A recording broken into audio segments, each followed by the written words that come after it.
జ్ఞానోదయం.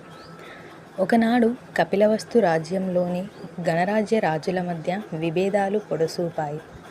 రాజ్య ఐక్యతకు ముప్పు వాటిల్లింది. ఆ సమయంలో వారంతా బుద్ధుని దగ్గరికి వచ్చి సలహా అడిగారు. అప్పుడు ఆయన వారితో, మహారాజులారా, పూర్వం ఓ అరణ్యంలో తిత్తిరి పిట్టల గుంపు ఉండేది. చాలా ఐకమత్యంతో జీవించేవి.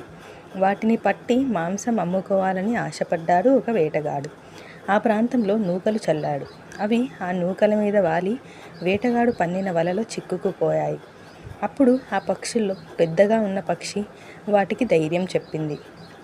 ఐకమత్యంగా ఉండి అందరం ఒకేసారి పైకి లేచి వలను లేపుకుపోదాం అని చెప్పింది.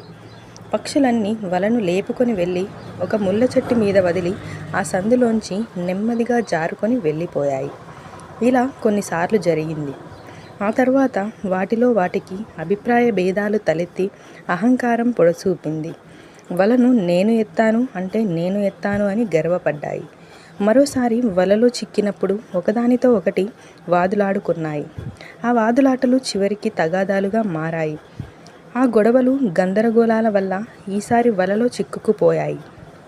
వేటగాడు వచ్చి వాటిని పట్టి అమ్మేసుకున్నాడు. చూసారా, అహంకారం, అనైక్యతల వల్ల పక్షులన్నీ నాశనమయ్యాయి అని చెప్పాడు. ఆ రాజులకు జ్ఞానోదయం అయ్యింది. బుద్ధునికి లేచి నమస్కరించారు. ఛానల్ని సబ్స్క్రైబ్ చేయండి.